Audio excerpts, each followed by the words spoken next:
And away we go. 5,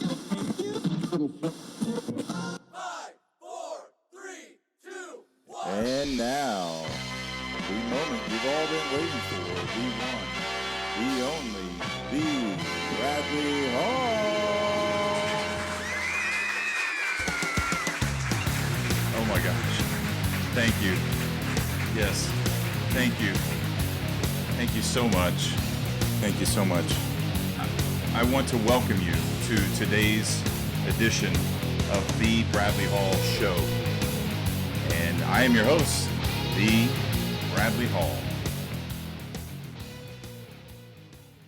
Thank you again. All right. Hi, everybody. I'm Bradley Hall, and this is my first podcast, to be quite frank. I am the owner of thebradleyhall.com and lifeandtruthacademy.com. I started this podcast. I'm a trauma recovery coach and a mindfulness instructor and a holistic life coach. And I started this podcast to help facilitate conversation around those things and to bring awareness and attention to some of those things. And it's something I thought about doing for a long time. So here we are. I study a lot of this stuff naturally. I've done a lot of reading for many years on these subjects. They interest me naturally, especially the holistic health kind of thing with nutrition, fitness, mental health, relationships, kind of the whole thing, and that's what the things we'll talk about. I look for cutting edge information, things that new studies that are coming out. I read studies, and I try to stay at the forefront of all these subjects, and that's why this podcast will be different. Because we won't be regurgitating the same information that everyone else is throwing around. We're looking at new data and new information to bring it to you, to bring it to the forefront. So as I said, I'll talk about physical health, mental health, nutrition, exercise, meditation, relationships, maybe current events. I'm not a big fan of politics. It can be very touchy, and you can alienate people. But if we do, it'd be very balanced opinions and that kind of thing. We'll see what that brings us. So new episodes will always drop at the first of the month. That's the plan for now.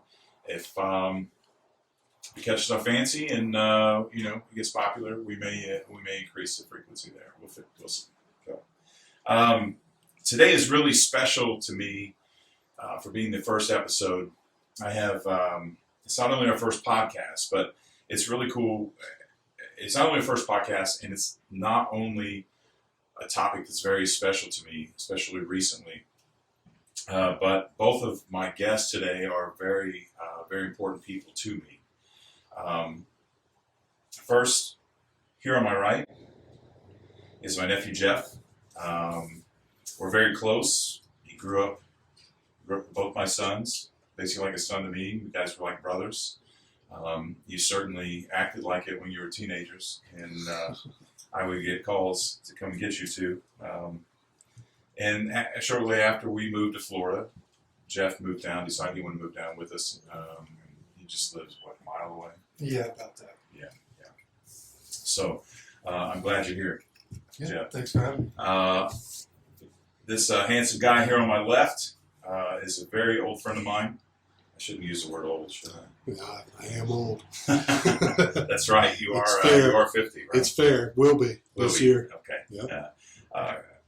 We were friends in high school, and it was weird. You brought this up earlier. It was a very short period of time that we hung out, probably a year and a half. Yeah, senior year. My senior year. You're junior. Yeah, but we clicked. We think a lot alike. We act a lot alike. We acted a lot alike, good or bad. I don't know. People often mistake us for brothers. I'm sure that more than a few times. The resemblance is uncanny. People can. We went our separate ways, and I grew up a little bit, reconnected Facebook, and actually this week was the first time we had spent any time together in 30 years. At least right around 30 years. We'd seen each other in passing in a parking lot, to and from a store kind of thing. But yeah, any real quality time. Yeah. But you and your wife came in, and it was seamless, right? I think you spent like 6 or 7 hours here, and it was like you've been coming over every weekend for 30 years. Pretty much, yeah. It's winter, winter in Indiana. We want to get away. I always kidding you about cold being 60 degrees, but come down, enjoy some sun, and enjoy company with old friends. Yeah. We kindle old friend relationships. Yeah. It's great to be here. Thank you. Yeah, I'm glad you're here. So, all right. So today's topic is about DNA, and many of my followers know that I'm an NPE, and NPE stands for Not Parent Expected. And this means that I discovered through a DNA test, or actually confirmed through a DNA test in 2017, that the person that I thought was my father was not my biological father. I learned that my biological father passed away in 2004, and I never got a chance to meet him. It's been a roller coaster of emotions, as I'm sure you can imagine, for the last 2 years. I actually discovered an amazing group, and this podcast really isn't about that group, but I feel obligated to mention them. There's the MPE Fellowship is an organization. I joined a group on Facebook. When I joined, there were only 300 or 400 people there. That was 2 years ago. We now have over 7,000 people in this group, and it's exploded. And this has been a thing. These 7,000 people are all people who have discovered that one or both of their parents isn't their biological parent, and it can be very, very, very disruptive to the person that happens to. It disrupts your identity. Who you thought you were is completely ripped out from underneath you, and it causes you to look at life and look at things a different way. And not only that, but it can cause a lot of problems with the relationships with the current family, but also the newly discovered family as well. So this MPE group didn't really heal me as much as it comforted me. It gave me it put me in the middle of a large group of people who were going through the same thing that I was going through. Let me know that I wasn't alone. I wasn't alienated. It gave me really a foundation to be able to stand tall and strong as I heal myself, which is what is important. So I thought, with starting this podcast and recently going through this and working with a lot of people in the group as a life coach and trauma recovery coach, I thought this was a great topic to start this podcast off. So Jeff, I want to talk to you a little bit. Jeff, do you want to start off? You want me to ask you some questions, or you just want to start off? Sure. Shoot, what you got? Okay, well let's go with the easy one. Why are you here today? Well, I'm here today because, as you said, the topic is MPE, not parent expected, and what was it, 2 Christmases ago that I got the ancestry test. You got me the ancestry test for Christmas as a gift, and what was it, a month and a half later or so, I got the results back, and the first week or so, everything was normal, you know what I mean? It wasn't anything crazy on there that I didn't really expect. And then one day I got on to check my results and see if anything else had happened. And sure enough, a name came up with a relation to me that I definitely didn't expect, and told me that Chris here was my actual father. This guy. That's right. Okay. We got to that a little quicker than I hoped, but we're still. I want this to be a natural conversation, natural flow. So Chris's name popped up. Did you recognize the name when it popped up? I did. Okay. Which we went to Huntington Beach, California, in the summer. That summer before I got the DNA test, and you and Tyler had sat down with me, and I'm sitting there having a good day, drinking at the bar, and you let me know that you had suspicions that a guy was my dad, and all you had to do was show me a picture of him. And like you didn't have to say a word, you just showed me a picture. And it's pretty apparent that I finally found the man that I'm supposed to look like. And after that, that whole ball got rolling. That's when you got me the DNA test. Yeah.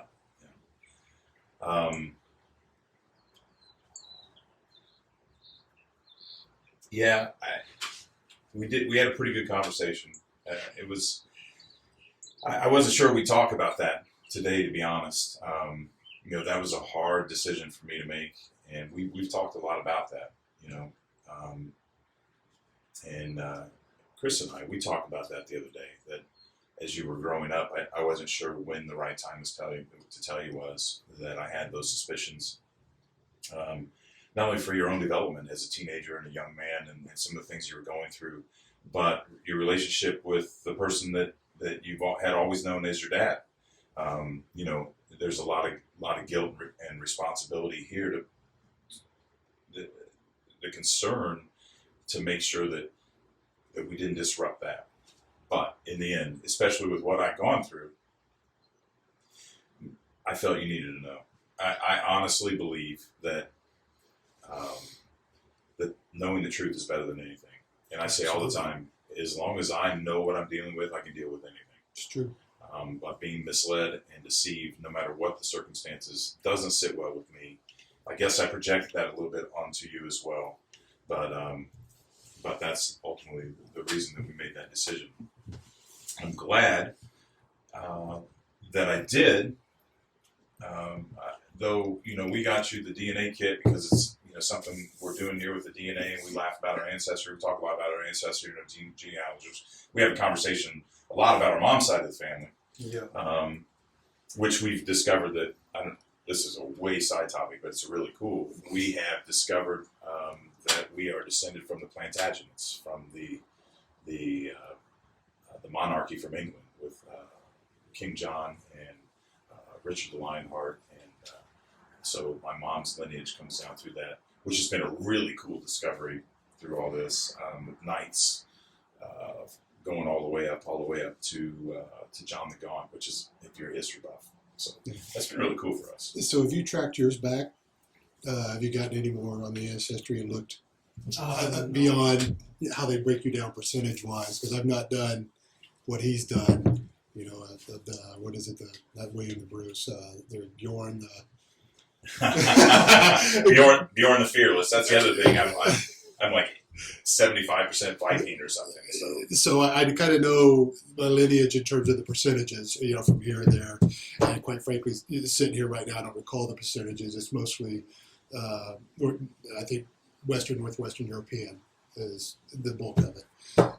It migrated over here, but I didn't know. I haven't really dug into it, so I didn't know if you had. I'll show you some sites. We talked about that. I'll show you some sites that'll break that down even farther to show you where that comes from. Yeah. There's a lot of history that comes to, which is a different conversation for a different day. But we'll definitely work on that. So, why don't you tell me a little bit from your angle how all this worked? I mean, you just sent in your kid. Well, so my sister and I. Now I'm a big guy.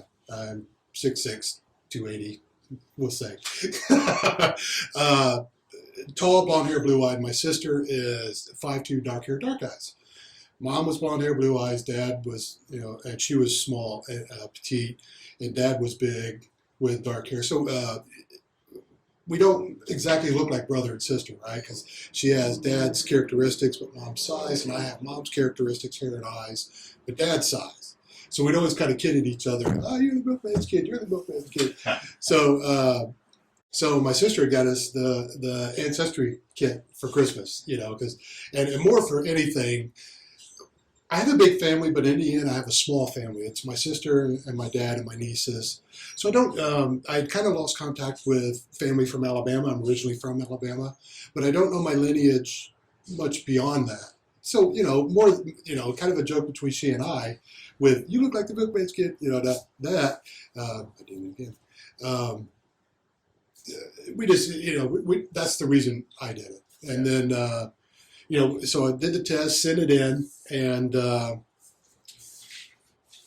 when I went to check, probably equally as shocked. I knew the name right away.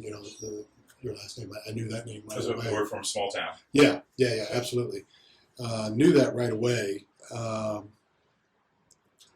and was floored. Honestly, I spoke to Sean, my wife Sean. Showed her some message I got from your mom, and because I assume you had spoken to her when you found out. Yeah. And she had sent me some messages, so I spoke with my wife about it, and but that's how it came about. It was shocking and unexpected, but I'm very much into seeing what we can do with it from here. That's right. So, and you sent Jeff a message. I did. Yeah, I'd sent him a message because it was a surprise to me, but for him as the child with no decision making ability in that anywhere, not at fault, right? Right. So I wanted to make sure and make whatever happens kind of your choice, because that's all that matters in this, really, honestly. I mean, I have, of course, I want to know who you are. I want to, grow a relationship with you. But in the time you need it to happen in, I don't want to make, any expectation. I didn't want to do all that. So I'd sent you the message, kind of, told you, I don't recall, honestly, because it was very emotional at the time, but I was scared that you wouldn't even want to know who I was. So I, essentially introduced myself, gave you a little medical history, just in case you never wanted to talk to me again, from a genetic standpoint, and just kind of left it there. I didn't want to rush it, push it, twist your arm to do anything you didn't want to do. What did you think when you got the message? I was appreciative of it. At the time, I still wasn't sure how to react to it. Yeah. And I That's a think lot. at the time I was 24, and I had a lot of other stuff that I was trying to work on from a personal standpoint, and that kind of piled on top of it. So I wasn't real sure how to handle that for quite a while, and I think it was maybe a year later something that I finally messaged you back and slowly got into getting to know you. Yeah, no, and since the first contact, I'll let you know, there wasn't a day that didn't go by that I was like, but some form of contact, either reach out or what he's doing, kind of thing. And that brings it. I mean, you said this a minute ago. I want to really hit on that, because we're going to have a lot of people watch this that you can't imagine the various circumstances and results that come from this, and this is a happier ending, and there are obviously some negative parts about this. This 4 days has been amazing, in my opinion. But we have people who are going to be watching that are just finding out, are struggling with this. I think we're going to have parents that are just finding out and they're struggling with this to have a family. So I think this is critical. You said something important, and you and I agree with this completely. Now, I have a different vantage point because I'm an NPE and I know what he's going through. Yes, That's on the kind of other cheating. side of the coin. Yeah, that's a little cheating because we can identify that. I mean, that we have that bond that most people don't have. But I think it's remarkable that you let him have this timeline. You let him have his space. I think that's critically important. Would you agree with that? Absolutely. It was very hard, but that's the way it had to be. Yeah. Because it's traumatic, isn't it? Yeah, it's not any kind of feeling that I could have ever thought or imagined. It was pretty heavy. Yeah, and the crazy thing is that so many people, I've had so many people tell me, and I don't know if you have or not, because I know you haven't talked to too many people about it. I've had people tell me, and then so many people in my group also have had people tell them this: your dad's your dad. I don't understand why you're acting like this. It isn't a big deal. It doesn't have anything to do with who you are. That's not true, is it? Not at all. It is like a punch in the gut, and it's something that people, unless people experience it, they just absolutely can't understand it. Yeah, absolutely. And I'll never forget the look on your face. I'll never forget it. And immediately I thought, I don't know if I made the right decision or not. That would be a tough one. And I knew I did deep down, and but I still think about that. The remarkable thing, and I don't know if I told you this, is that when that moment happened, we were on vacation, we were having a good time, we were sitting in a bar on the beach in Huntington Beach, watching baseball and drinking beer for like 8 hours. I mean, we didn't go anywhere. It was honestly one of the greatest days of my life. But what a great place for that to happen.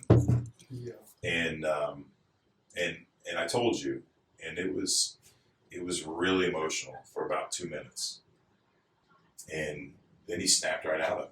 And I said, "Hey, are you okay?" And he goes, "Yeah." And I think you said something about I don't remember exactly how you said it, but that you were better than you've been in a long time. And you started talking about that as everything suddenly started to make sense. You want to talk a little bit about that? Yeah, so when I was younger, my the person that I call Dad, he's only 5'9", 5'10". My mom's 5'6", 5'7", and I was 6 foot by the time I was 12 or 13 years old. And so that was the first time that I really wondered, like, okay, what's going on here? And over the years, I'd ask my mom, sometimes jokingly, sometimes serious, like, am I adopted? Like, there's no way. I did the same thing. I did the exact. I know what you're talking about. Just a natural feeling. I know something's not right here. And I think the last time I asked my mom was when I was 21 or 22, so just a couple years before I found out about all this, and asked her point blank as an adult, like, I need you to let me know if there's anything I should know. Like, I feel like Brad, there's no way he can be my dad. And she still denied it and told me that there's no way. And so I went on the next couple of years, thinking, okay, maybe I'm just a lucky one, somehow I got the tall gene. And so when time came to finally know who he is, and you were kind of telling me, he's a huge guy, he might be bigger than me, and that made sense. I could see somebody that I look like finally, and everything finally started to make sense. And an interesting note to the story is, I really didn't tell you, did I? No. What did I do? All you told me, you said you looked over at Tyler, and you're like, "Are you ready for this?" And he said, "Yeah." And then you opened your phone up and you said, "Your life's about to change." And then you showed me the picture of him. I didn't say anything, did I? Didn't say a word. And did you know right away? Yeah, it was. I can't say right away. It was, 5 seconds or so. I kind of examined the face. Yeah, you have to process. Yeah, I mean, you're still going. We tend to see what we want to see based on our conditioning, who we are, who we think we are, and that kind of thing. So 5 seconds is not a long time for you to get that. I want you. If you pull out a picture of a spaceship, it's going to take me a second to realize it's a spaceship. Yeah. But go ahead. I didn't mean to cut you off. No, that's fine. But like you said, it was basically right away. I was able, even with him having sunglasses on in the picture you showed me, just such strong facial features, Because my mom, anytime I would ask her about the am I adopted kind of thing, or why don't I look like my sisters, she would tell me that I look like her. And so, and that's what I always thought was, for whatever reason, I got most of my mom's genes, I don't get it. And so I do have a lot of features that she has, look at a picture of me and her together, but it made a lot more sense once I saw the picture of him. Like, okay, this is that other 50% that I've been missing my whole life. Yeah, and then we saw the other day, which we saw the picture of him when he was about your age. Yeah. And we about all fell off of our stools. We'll have to post it when I'll send it to you. Well, yeah, I'll send it to you. We'll have to put that in here, as well as the clip of you guys meeting. I want to put that in. We'll show that. Let's take a look at that. All right, hey everybody, it's the Bradley Hall, and I'm standing here with my nephew. And as many of you know already, I discovered that I was an NPE in about 2 years ago, a little less than 2 years ago. But I'm standing here with my very cool nephew, Jeff. We call him Hefe.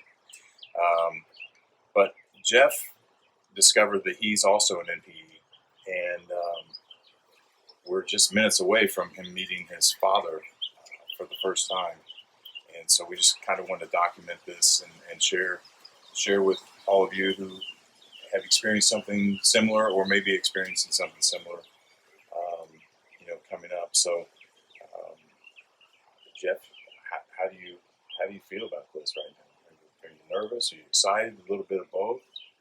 Yeah, a little bit of both. It's always weird meeting new people, I think finding somebody that I look like is the weirdest part. Yeah, I certainly understand that. We've actually talked about that. We have that in common.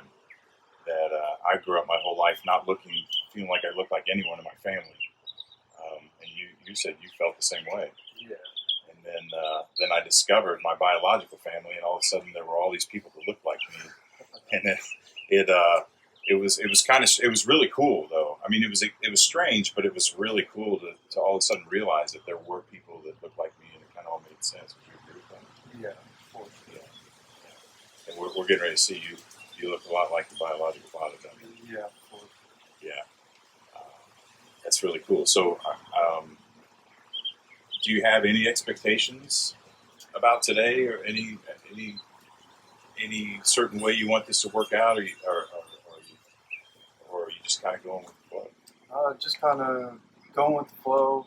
Got to figure out who he is and how our relationship's going to go and what that's going to be like. But just here chilling with the family today, so I expect it to just be a good, chill day.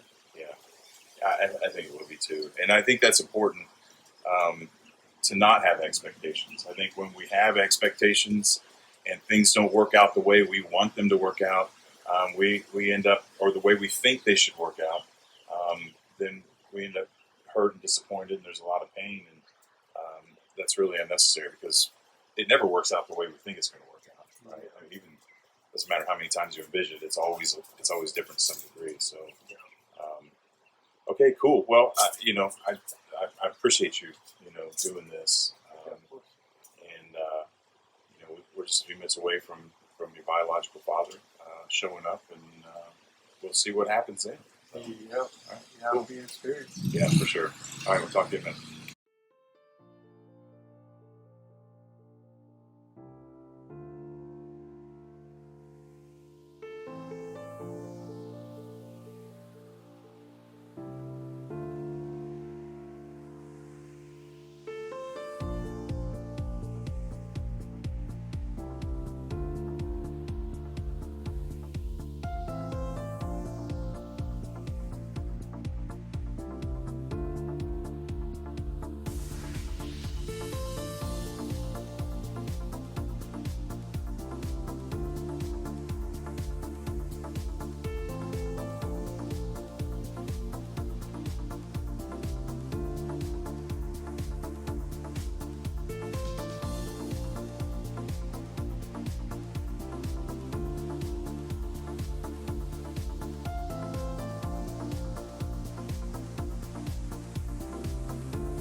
So one of the biggest things that people really struggle with about this is obviously their identity, right? So you went from thinking you're this person or come from these people, and now you don't come from these people. And that's a hard adjustment, right? Because for all intents and purposes, and my apologies, for all intents and purposes, this is a complete stranger.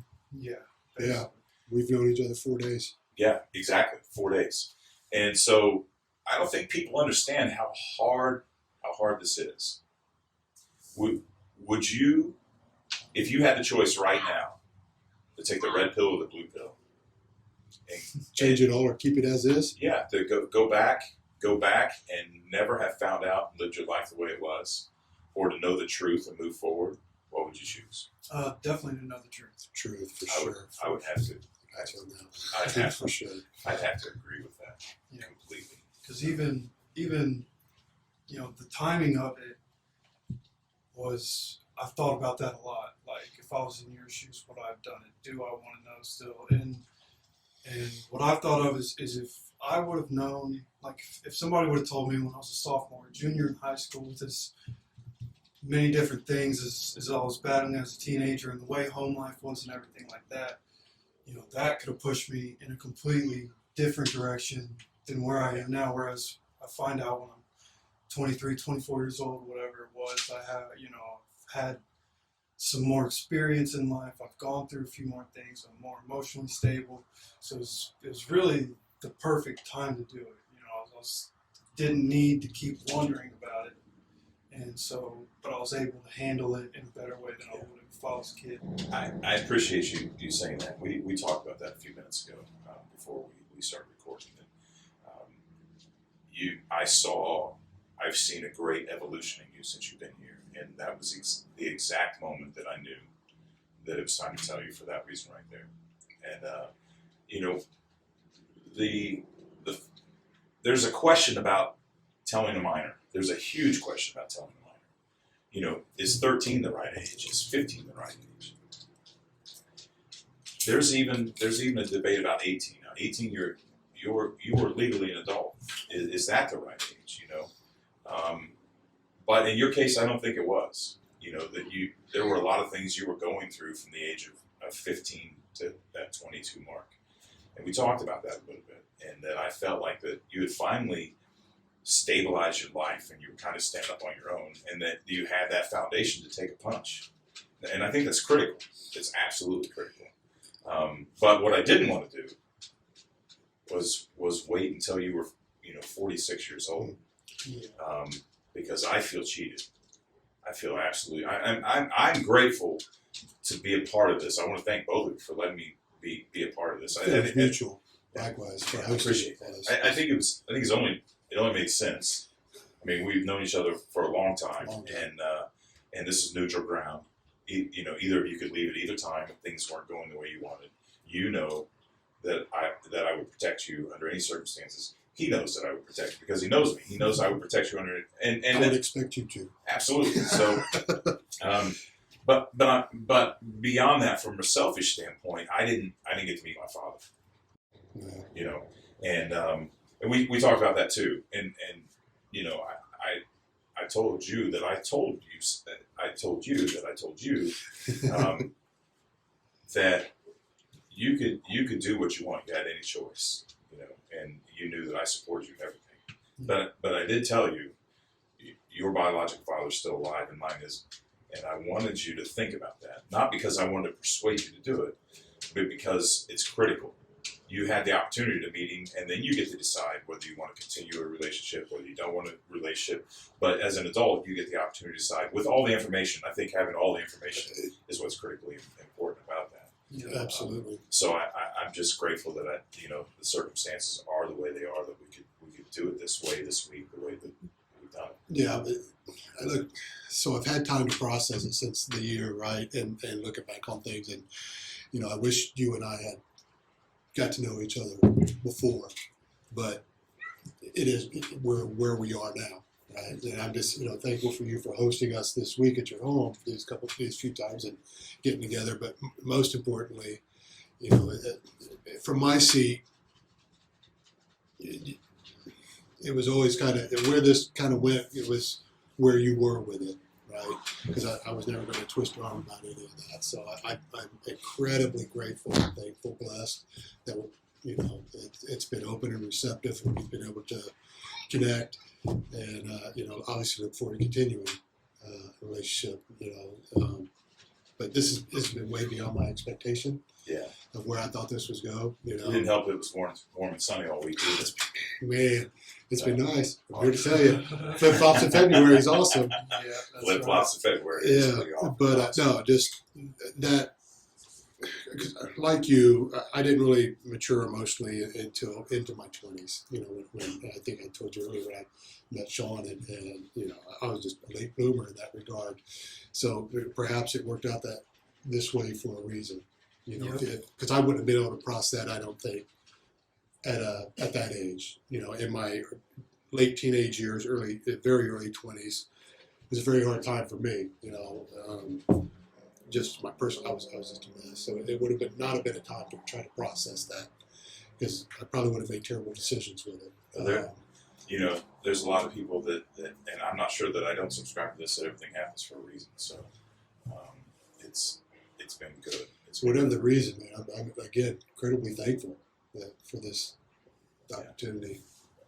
Love you, man. Thank Glad you. you decided to take a vacation. Yeah, that's good. That's good. And I apologize, you know, I just wanted to make sure you had the time. I didn't want to crowd you with it. Just want to make sure you had the time. But well, I want to thank you both for doing this. We've been planning a podcast. I've been planning it for about a year. We've talked a lot about it. We weren't scheduled to do anything until March, and then this weekend happened. You guys met. Everything well. It was seamless, and this just seemed like the right thing to do. And I appreciate you both being willing to sit down and tell your story. It's not easy to tell this story. No, this is incredibly personal. It is incredibly personal. You know, a lot of people maybe try to keep it incredibly private. But at the same time, that try to keep it incredibly private. But at the same time, you know, I was not to interrupt. I apologize, but to tell, you know, I've been telling him, you know, this just I've not been wanting to. I'm not that. You know, I've been wanting to kind of share that with people because I don't want you to think I'm not proud. You know, because I may not know you all that well. We'll get there, but it doesn't matter. I'm incredibly proud. Yeah, Jeff, I want to ask you. I want to ask you real quick about your dad. Okay. And I don't have anything specific I wanted to ask you. I just want to know, is there anything you want to say about, you know, people, a lot of NPE people have a lot of guilt about the person that raised them in all this. They're a victim as well. Absolutely. And as many, you know, and as many emotions as you've had about finding out you had a son you never knew about, you have a person who's had a son his whole life found out that it wasn't his. And not wanting to disrupt it. Yeah. So, and I don't have anything preconceived or anything. I just want to know, is there anything you want to say about that? Well, I know when I finally went to my dad and I told him what the situation was, he was about as even keel about it as I could have ever thought, you know, because that doesn't surprise me from him. Yeah, it's pretty even keel. Yeah, and you know, I knew, you know, I don't know if I'm assuming him and my mom have had talks since, you know, what they do is their deal, but he was real cool about it with me, and you know, when I told him, all he said was, I don't know anything about that. You need to talk to your mom. And then we talked about how, you know, even though he's not biologically my dad, I let him know, like, your dad to me, you know what I mean? And I don't want our relationship to change. So I'm really lucky in that regard. I've seen a lot of other people that have kind of horror stories about situations like that. And the way he was, I'm really lucky. And I'm also really lucky that from your end, not only were you receptive about meeting me, but you were patient. And, you know, there were a lot of times I thought, okay, I should probably hit him up. I feel like I'm being selfish. He probably really wants to talk to me and likewise get back. You know. But again, you know, like I said, you had patience and you let me go through the process, and now we're here and we're finally able to meet. And, so, like I said, I've been really lucky. Yeah. Well, if I may, from my side of it, and some of the waiting is, so I grew up with, you know, my real dad, and the gentleman I called dad, he was a stepdad to me. So in that regard, I don't know the relationship, you know, when this all came to light, I just made the assumption that you and your parents had a great relationship. So the last thing I wanted to do was be the wedge to get in that, right? So it all came out. So and naturally, first concern is, well, you know, this poor kid just found out his dad's not his dad. and then that whole roller coaster. I remember talking with my wife about that, and trying to. It's all I can say is I can only imagine what that is like. I don't know, because you guys both know I don't know, but certainly, I know Brad. Well, I say I know from high school, right? 30 years ago, 40 years ago now. It's close, getting there. But not wanting to be a wedge between any of that. If you've got a great relationship with him, keep a great relationship with him. And I have a stepdaughter, same kind of thing. When I got with Sean, my girlfriend, then wife now, her daughter was 7 from a previous marriage, and did not want to come. You don't come between that relationship. In the world, in society we are now, where fathers play such a key role in terms of the family unit and keeping kids out of trouble and guided and that kind of thing. I didn't want to be a part of troubling that. If it was good, I wanted it to remain good, and I would have. If it was your choice, if things are good here, I appreciate knowing. But really, I don't want anything to disrupt this. As painful as that would have been, I would have, if that's what you had wanted. I would have snuck in, things here and there, maybe, but I certainly wouldn't want to break up, that if it was. And we've seen, and Jeff, you're a member of the NPE group, fellowship, and there are a lot of horror stories. There are biological parents that slam the door. There are biological parents that initially welcome the person, and then the wife or the children of that parent slams the door.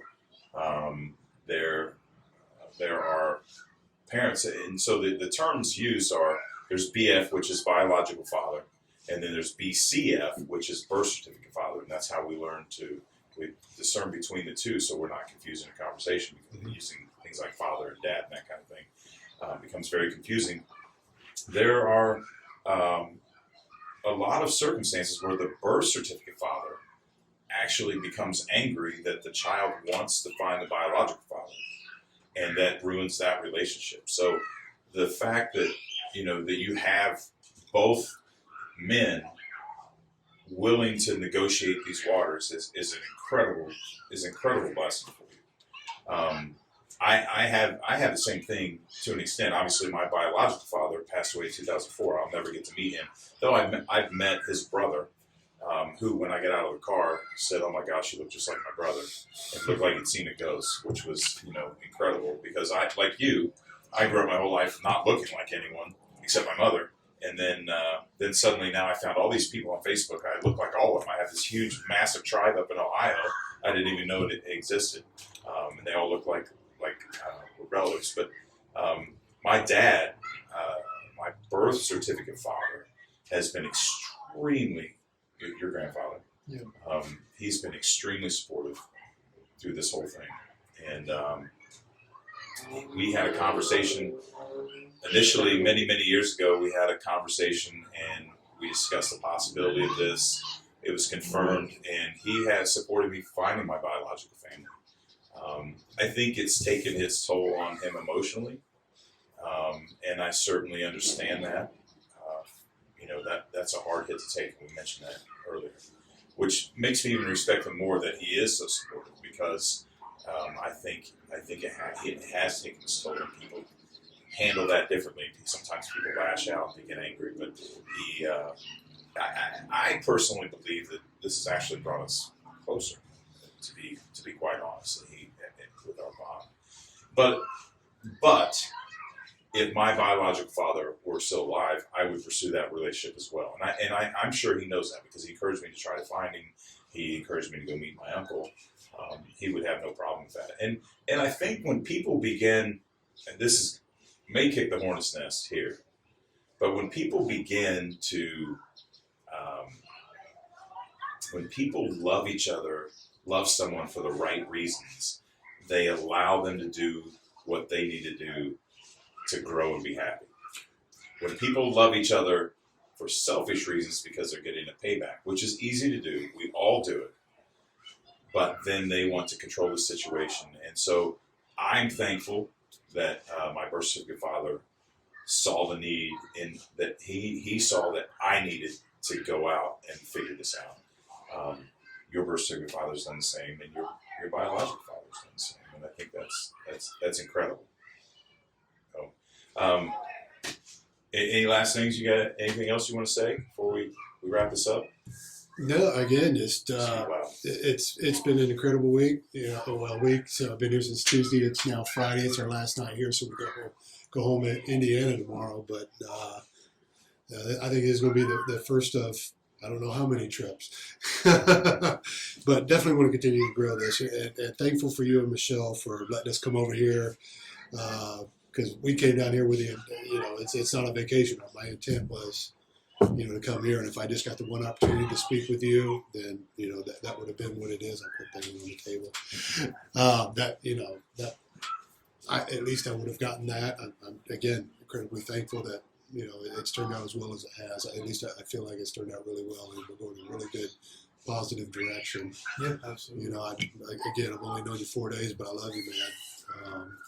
And this has been aside from the day my daughter was born. This is my wedding day. This is the third best day. Well, not in any particular order, but of the Yeah, be very careful there. Right. No, of the memorable events in your life. You're on camera. I know. The birth of my daughter, the marriage of my wife, and finding out, a 26-year-old son. Congratulations, it's a boy. Right. I grew up in a family of girls. It's always been, I have a sister. My sister had girls. They had girls. When I met my wife, I was living with her and 2 roommates, and there's 4 girls. And the dog was a girl. The cat's a girl. It's always been girls, So, I don't know. It's been fantastic, and I really. I've ached about it, of what this may have done to you over time, the wondering and whatnot, and this has been really special. Yeah, it's been great. Yeah, absolutely. Man, he's a man of few words. And whatnot. Yeah. That's we didn't in the clip that we showed earlier. You two were dressed alike the first day you met each other. Yeah. Identical. You were dressed Pretty almost much. identical. Minus the shoes, yeah. Yeah. And I think you had a black stripe on the side of your shirt, and you were wearing different hats. Other than that, The red shirt, gray shorts. it's because you wouldn't be caught dead wearing an Alabama hat. No way. And that's all good. Be you. You don't gotta like them. Respect. You gotta respect them. Come on. No. All right, so we're gonna wrap this up. I want to thank you for watching or listening, whatever the case may be. My website is thebradleyhall.com. If you or someone you know is an NPE, I have a free NPE resource kit on thebradleyhall.com. You just have to give us your name and your email address so we can bug you a little bit. I say that, but we're very cognizant about spam and that kind of thing. But we do want you to sign up for our mailing list so we can tell you what we have going on, different events and things going online. But that NPE resource kit has a lot of information, and we're constantly adding to it. If you're an NPE, just found out, or you know someone who could use it, maybe they're struggling with their situation. Our podcast is going to be a regular thing. We're open to if you want to be a guest, if you have topic suggestions, sponsors. We love sponsors. Please get a hold of us. You can contact me at info@thebradleyhall.com is the email. Please tell all your friends. If you're listening to this podcast, you can also find this on YouTube, where we would love for you to come in and like, share, and subscribe, and all that stuff. You want to look for me at The Bradley Hall, and my moniker is The Health Preacher. You follow me on Facebook at The Health Preacher. Twitter and Instagram is at The Bradley Hall. So again, please tell all your friends. Thanks for listening or watching, whatever the case may be. We appreciate your support. And until next time, take care of yourself.